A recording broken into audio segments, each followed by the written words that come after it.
Want some K-Rations, crap game? No thanks, kid. I could use some zombie takeout. Got any zombie takeout?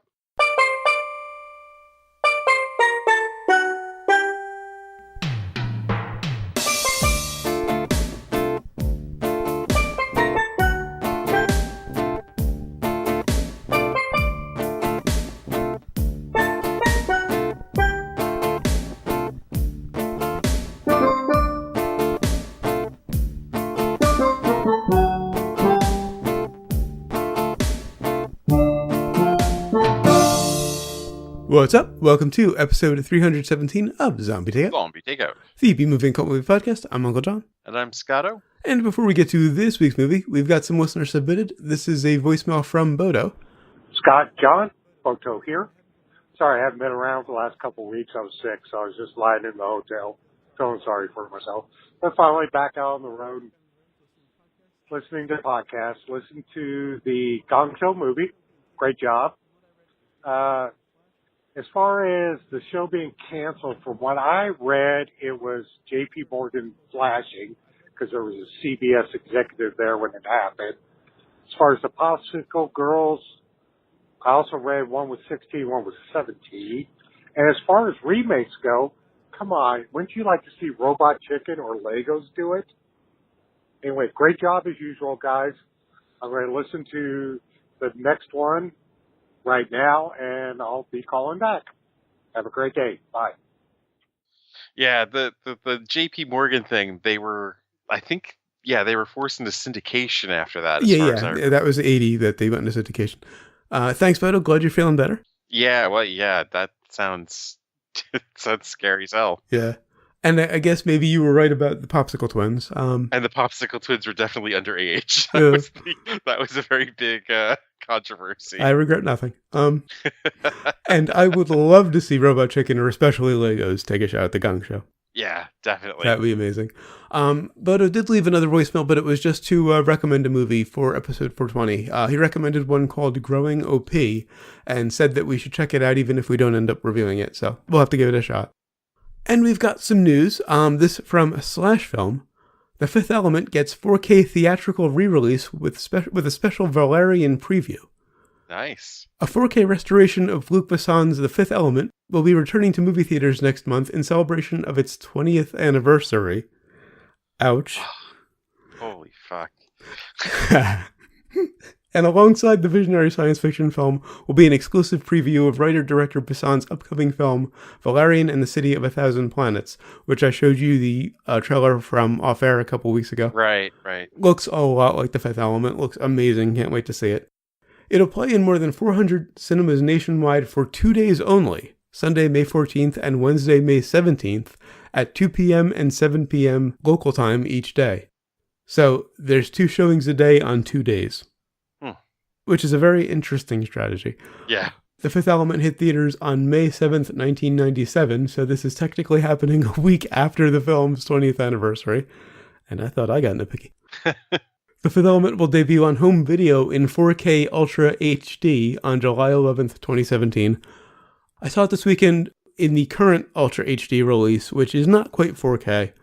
I've seen a lot of 4K since getting my new computer because I can finally watch 4K. And it's a little off. It's not quite up there. It looked like I was seeing it in a movie theater, which was still very nice for The Fifth Element. And, if there's any movie you want all those extra pixels for, it's The Fifth Element. Yeah. If I'm not mistaken, I think I saw that first in our theater. Okay. I think I saw it in a theater first, but I don't remember which one. Although if it was 97, it might have been. Yeah. Can you believe that was 20 years ago? Yeah. I'm going to have to get the 4K Ultra HD if they release it digitally. I'm not going to buy the Blu-ray because I don't have a player, but if there's a digital version, I'm going to have to get it. The current HD Ultra is available for rent on Amazon. It's a little pricey. It's like $8 for the rental, but worth it if you don't want to wait for this one. Or if it's probably not going to be playing in a theater near you, as is the case for me. Yeah. All right, one more, more of an announcement than a story. The new season of Mystery Science Theater 3000 will be on Netflix probably by the time you're listening to it. It goes up this Friday. We're recording on Wednesday. It goes up at 3:01 a.m. Eastern, midnight, or 12:01 Pacific.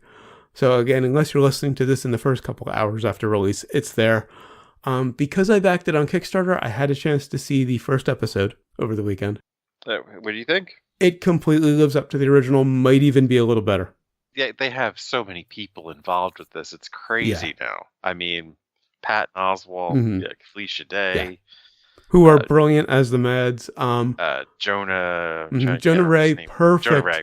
Perfect replacement for Mike and Joel. He fits right in there. I don't want to go into detail. They actually asked us in an email not to, reveal anything. But I will say it's easily as good as the original. There were some slight tweaks that I think actually slightly improve it a little bit. Huh. The riffs come way faster than they did in the original. Really? You're not going to pick up on them all the first time. Now, this is the first episode in how long? 99 it went off. Damn. Sci-fi. It So doesn't 18 feel years. like it because, I mean, I've watched it probably throughout the aughts, I've seen a lot of it since then. There, Netflix and YouTube, particularly recently. And Pluto has a MST3K channel. But I watched it twice. I watched it first when it first became available at like 3:01 a.m. Actually, I think it was like 3:15 by the time I got to it in the morning. Because I had to see it as soon as possible. I probably watched more episodes after it had gone off the air than when it was on the air. Yeah, same here. I mean, I probably saw some in the late 90s, but... Yeah, I remember I watched some back in college. When I first got turned on to it, but I've seen a lot more since then.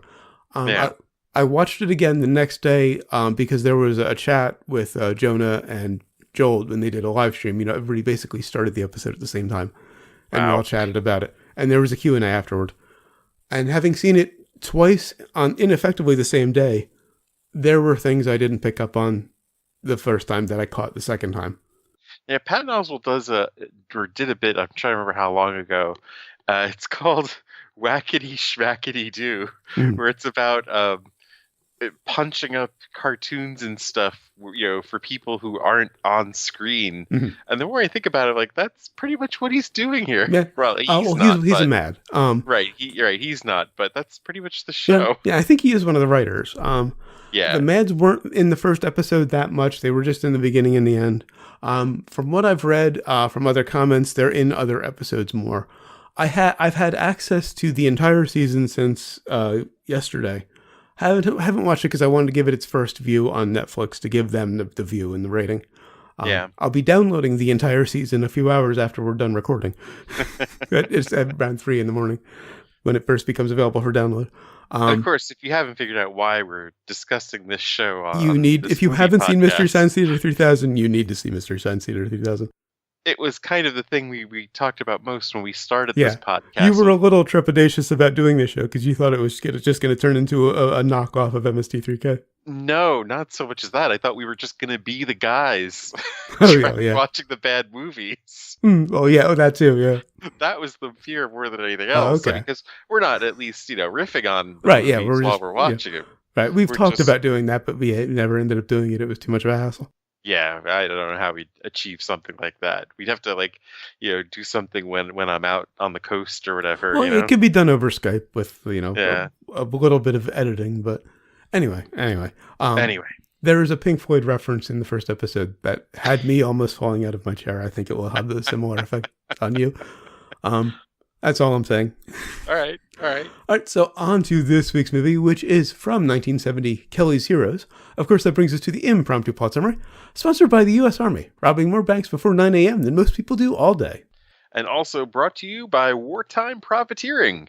If you make a movie about it in 1970, you better pretend it's a comedy. All right, so we have... we have a lot of renegades here. We have one guy who's just completely burnt out from the war, of course, World War II. And they're just in this whole shitty mess where they're just kind of the workhorse recon unit, just, being sent to the hot areas to check out what's going on. And there's when they finally do decide to begrudgingly give them some leave, it's in the middle of nowhere. Right. But in the middle of all that, the most burnt out of them all, Kelly, finds he stumbles across a German higher officer, and they decide to interrogate him for probably like one of the only comedic scenes of the movie, really, the beginning, Well, where they attempted a lot of comedy, I think. Where they're asking him about tourist areas and places to pick up women rather than any military secrets. But in the middle of all of this, he lets it slip, with the help of some brandy, that there's a whole stockpile of gold being kept somewhere. Well, actually, he didn't let it slip. Kelly found the bar, and there was a little bit of the lead plating on it worn off, and he saw the gold. Right. And that's when he grabbed the bottle and tried to get the officer drunk to get the information out of him. Right, and so that is when he begins assembling his team of whatever he can find. Kelly's 11. Yeah. Wait, Kelly's 11? Oh, yeah, I see. Was going to be one of my titles, but I realized it was too close to the title of the movie, so I didn't bother with it. So he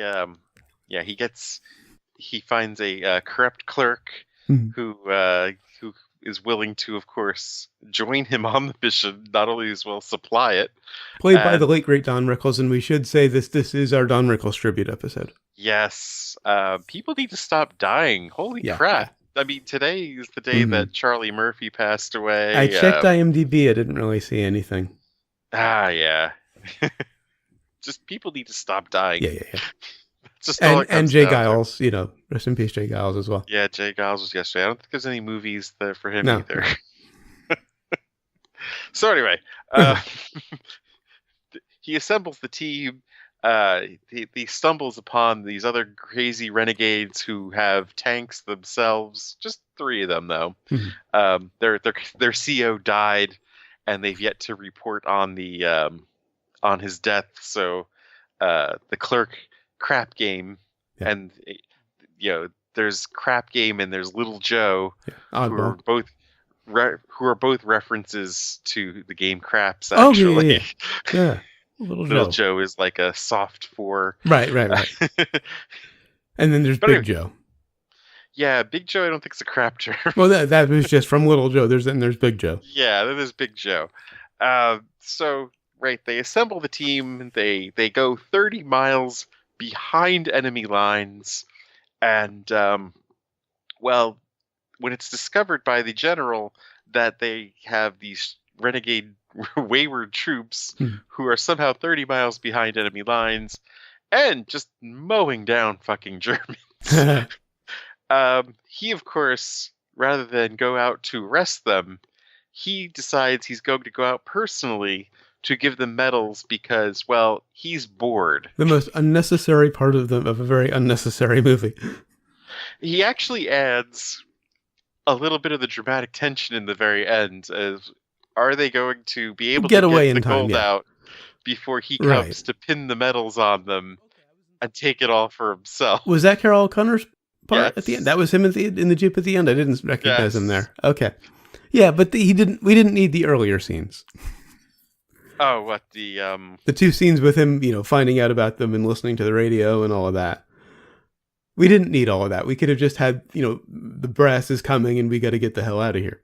True, and I think hilarity ensues. But I was trying to figure out where they could trim this, and that cut Carol O'Connor scenes of the first 2 anyway. The ending was fine. You kind of need some of it where he's living in this luxury. No, you don't.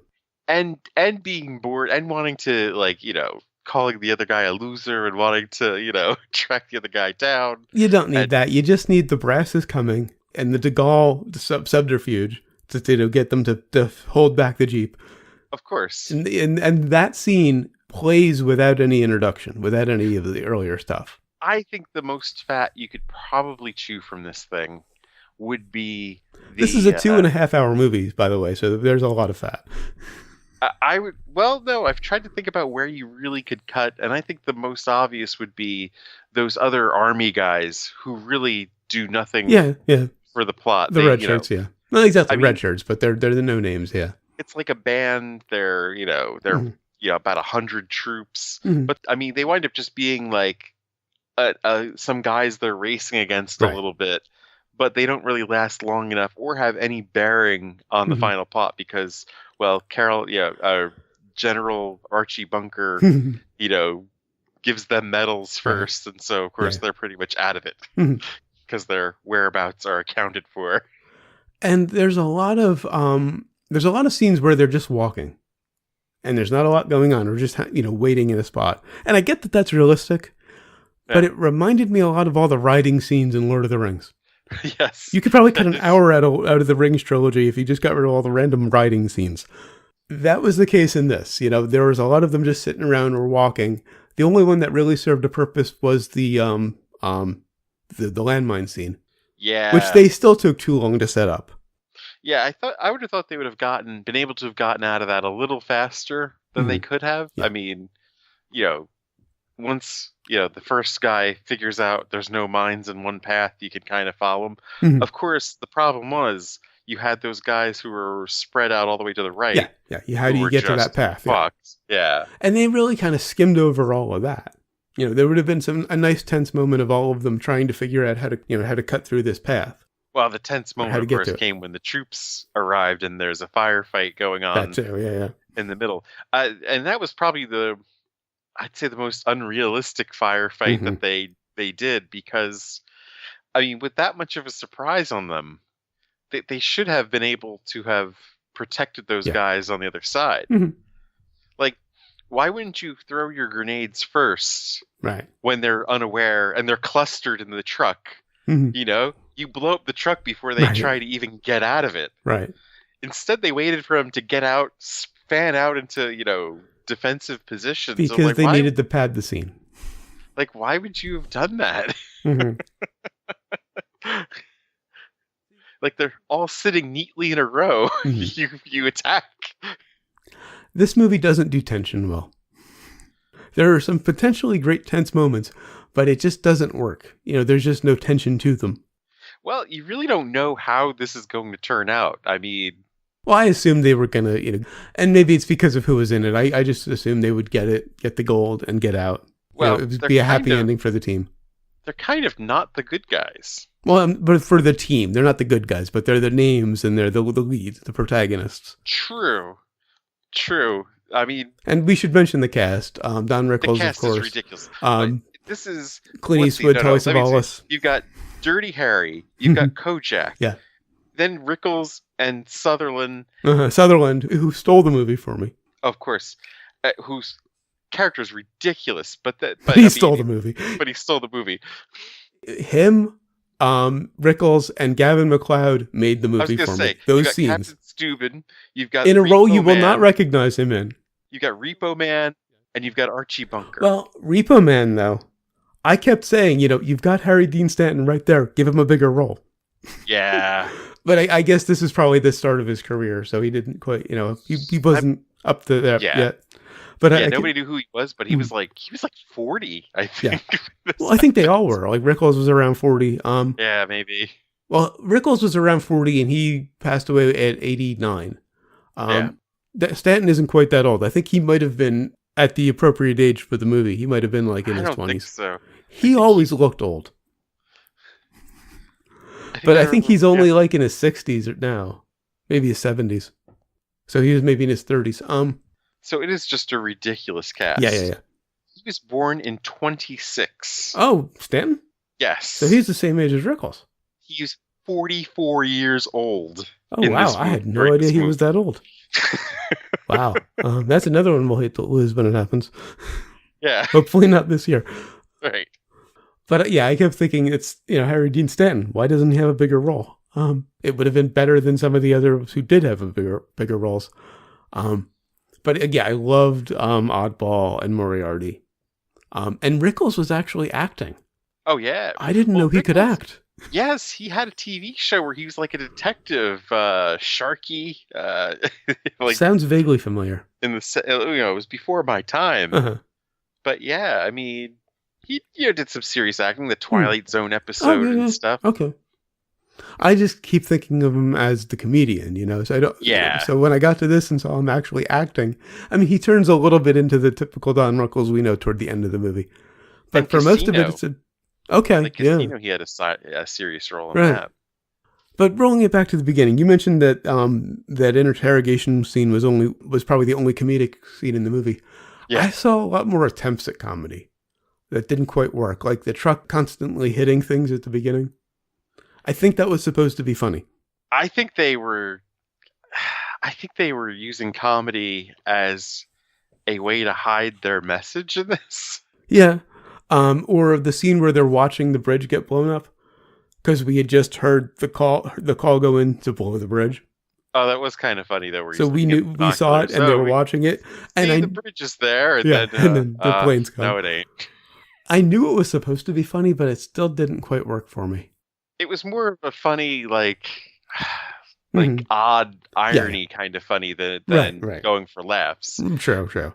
And like I said, I really think it was just a way to mask the utter subversion of this movie. Yeah, fair point. Yeah, because holy shit! I mean, okay, I know it's the end and stuff. We usually talk about the movie in order, but that scene at the end where there's this fervent patriotism by the people being liberated, intercut with the men lustily looking at the gold and loading it on. They're not being subtle at what this whole movie is about.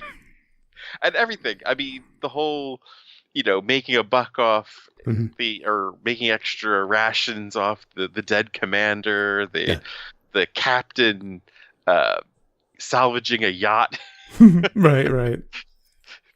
Setting it off the middle of the battlefield. And talking the German soldier into helping them for a share of the gold. Right. And I love that was Rickles' idea. That was, or Crap Game's idea, because that's what saved them. They were screwed until he suggested, let's see if he'll sell out. Well, that's the thing. The shocking thing that I found out about this after, looking up online, this is pretty much based off a true story. Yeah. I actually have that. The film was based on a true incident. The caper was covered in a book called Nazi Gold, the sensational story of the world's greatest robbery and the greatest criminal cover-up by Ian Sayer and Douglas Botting. The heist was perpetrated by a combination of renegade Nazi and American officers. It was also listed as the biggest robbery ever in the Guinness Book of World Records in the 1960s. Well, right. They're saying it was like 2.5 billion, not 16 million. And they were also saying that that there were a lot of renegade SS involved in the robbery than just not just the one guy. A couple guys laying around, that they were there to guard it. That they were, an active part of it. U.S. and German renegades. Which makes more sense than just one random guy at the end. And honestly, there was a shit ton of looting going on when Germany was falling in 45. I had, family members that had these ornate German swords. I don't know to this day what ever happened to them, but they brought them back in 45. I collect knives and swords, and I've seen a lot of very expensive Nazi memorabilia knives. Like legit ones, not repros. Yeah. So there was just so much going on just on that level. That, of course, I mean, if they knew where they were hiding some gold, why would you do that as an army? Why wouldn't you say, grab a few things together and try to go in? They had bigger things to worry about. They had to defend Berlin. Yeah, exactly. They had the Russian army coming at the other side of them, too. Right. Now, back to the movie. I loved both of Oddball's introductions. When we first see him, in Crap Game's office, when he's in the top bunk, or at the stack of whatever it was, and he sticks his head out. And then when he comes in on the tanks are coming over the hill in the rain. He's on the top of the tank with one knee up and his arm up in this just completely heroic pose. What kind of accent was he doing, by the way? I saw this a long time ago and thought he was trying to do a Brooklyn accent. And then I saw the scene where he makes the indictment of Crap Game being a New Yorker. Right. So that leaves out anything but New York. And it kind of almost sounded like the accent Aykroyd did a lot on Saturday Night Live. where it was kind of New York, but also kind of a little bit Eastern European. I was thinking it's close to Brooklynese, I thought, but yeah, but there's almost a little Eastern European in there. Maybe. Well, I don't know what the hell he was doing. I don't think he knew what the hell he was doing. Yeah, fair point.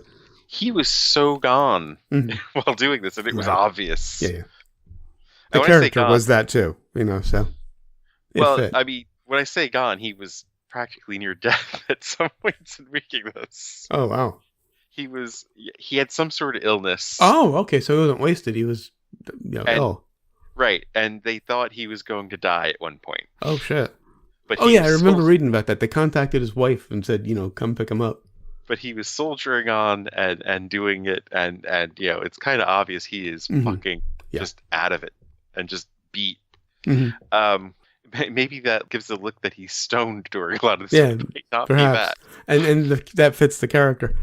Coincidentally, he also played Hawkeye in MASH, the movie. Right. Which was a very similar character. And his whole camp, with Moriarty, reminded me a lot of MASH.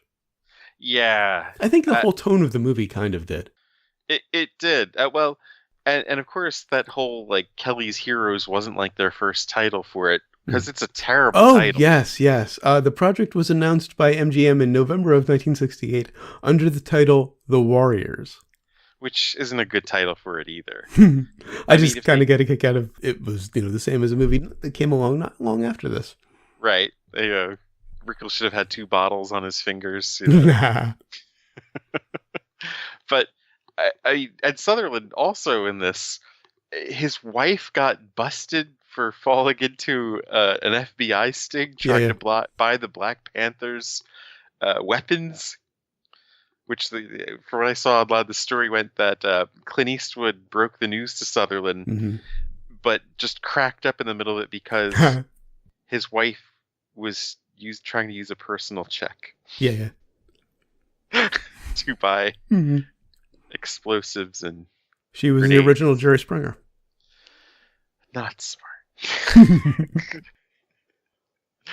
Let me write you a check for these arms. Yeah. Getting back to the movie for a minute, Stuart Margolin was a nice surprise. Played Little Joe. One of those actors you've recognized but don't really know their name. Yeah, where's he? He's done a ton of smaller roles and things, but I always like seeing him. I can't think of anything specific. He's one of those actors. Little Joe. Oh. Yeah, to see him again, it's oh. Yeah, I've seen him in a million things. I always like him in everything, but I can't think of anything specific that I know him from. He practically looks like the guy from that 70s show. The name. A little bit, yeah. I actually thought it was him at first. Until I looked at IMDb. Incidentally, I didn't recognize Gavin MacLeod until I checked IMDb. I had no idea who was playing Moriarty until then.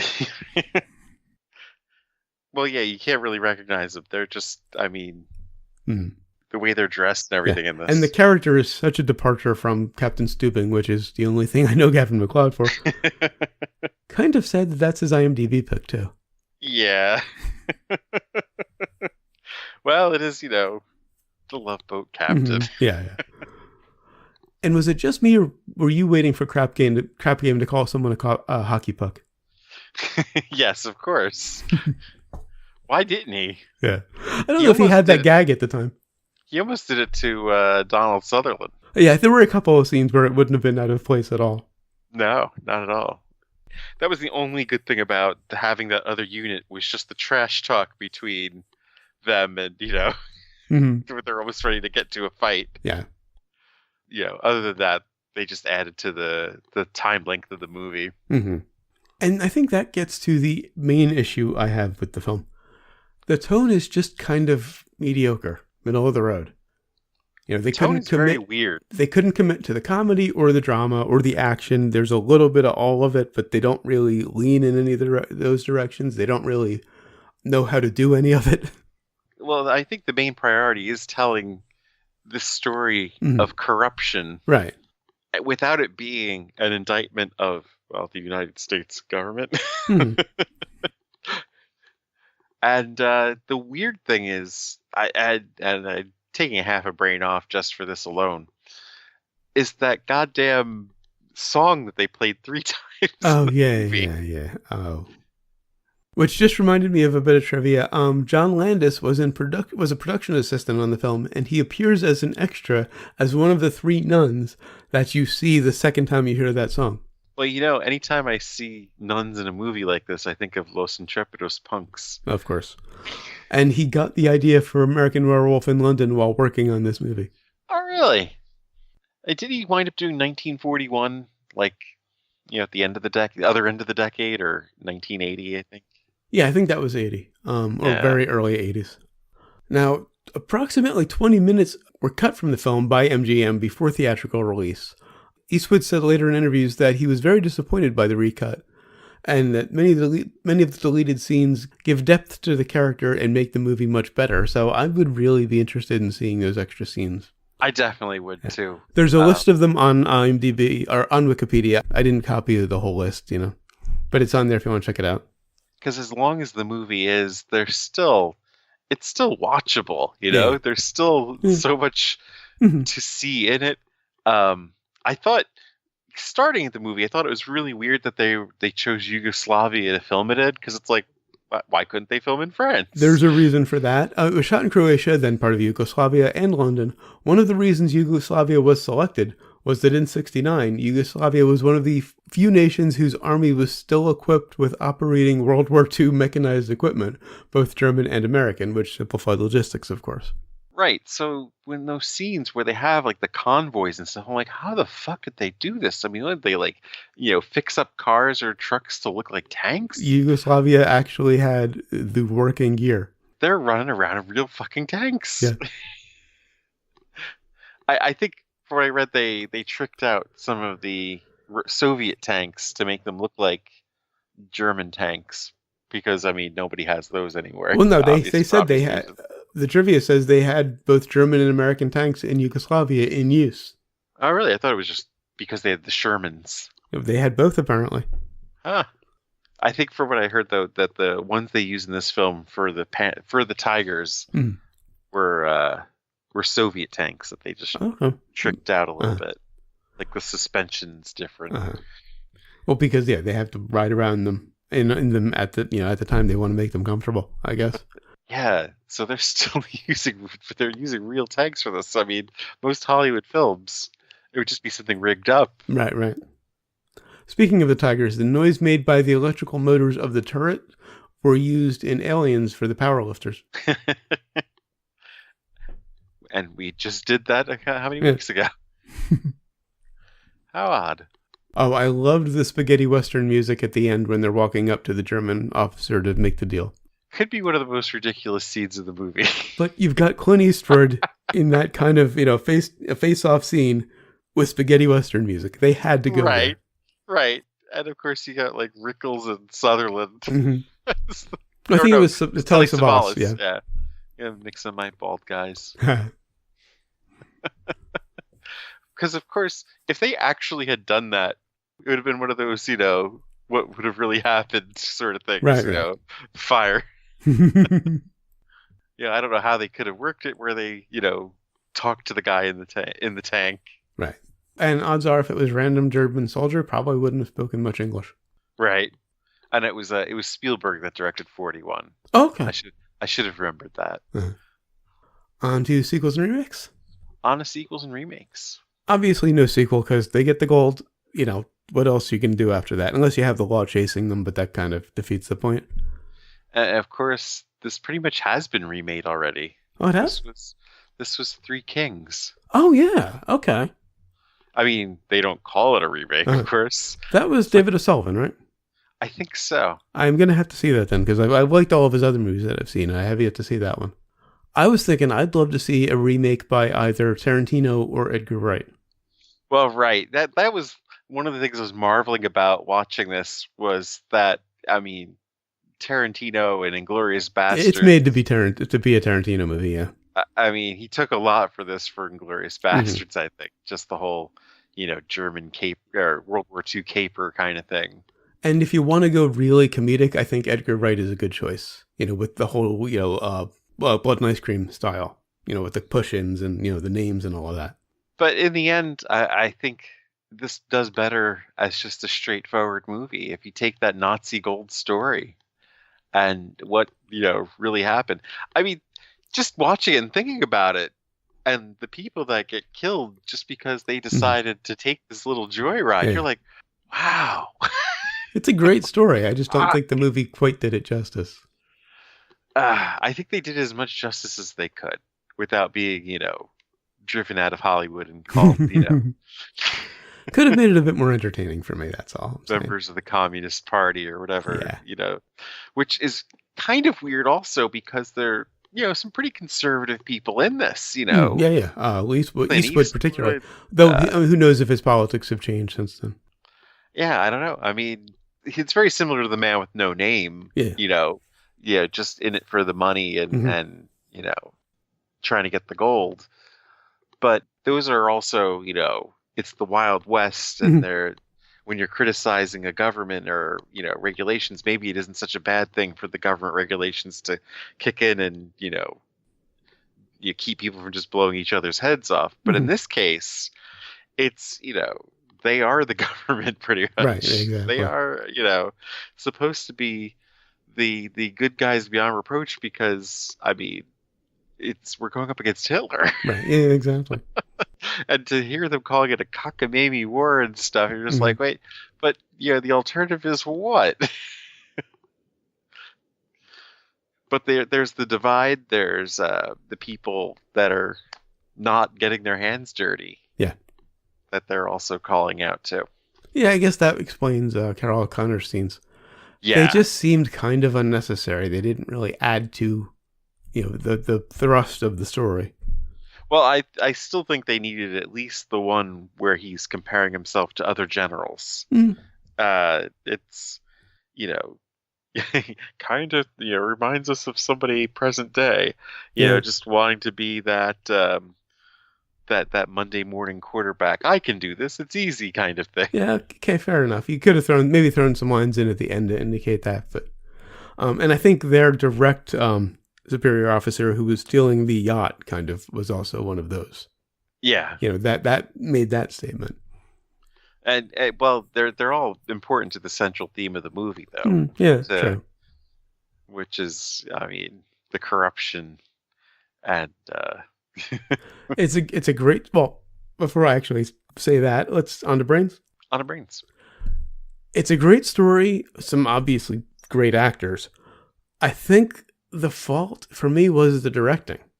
They just didn't know what kind of movie they wanted to make, and it kind of just ended up really mediocre in a lot of ways. So I'm going to go 3.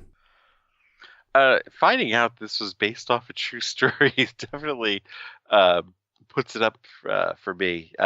There's some ridiculous characters here, and maybe they're not that far from the truth if you've read Joseph Heller and stuff. So I'm giving it 4. All right, and what have we learned? Maybe acting on death's door won't give you the best performance of your career. But a very entertaining one nonetheless. Yes. And I learned that a Sherman can give you a very nice edge. All right, so until next time when we'll be reviewing Gothic, we've been putting this one off quite a bit. Hopefully we won't have to put it off again. Yes. Until Nobody. then. Everybody is where we left you. Yes. Until then, go to zombietakeout.com, check out the album art, the episode description, of course, the episode itself, which you're already listening to. Links to find us on Facebook, Twitter, Google+, and YouTube. Links to subscribe via RSS and iTunes. Please leave us a rating and a review on iTunes. We'd really appreciate it. Also, if you enjoy the show, spread the word. Give us a little word of mouth. Of course, we appreciate all of the listeners we have, but more would be better. You also find the movie list, every movie we've reviewed so far, and every movie we're going to review. I think it's once again up through Prometheus, because I moved Warcraft up until 2 weeks from now, because I didn't want to wait.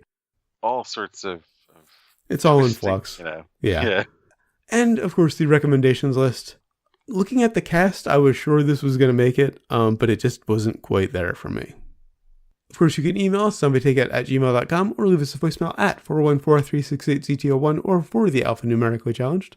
They can get by the ass. 414-368-9861. Of course, always remember that you will always be calling from the middle of Milwaukee. And until next time, always remember, never forget, wherever you go in life, there you are. Rest in peace, Mr. Rickles. Yes. Come on, let's move it out.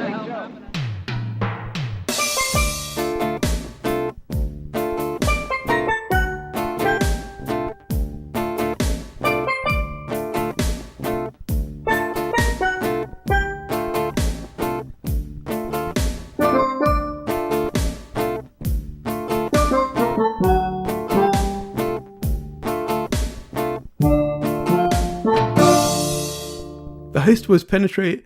What? The heist was Did we perpetrated. see a different movie?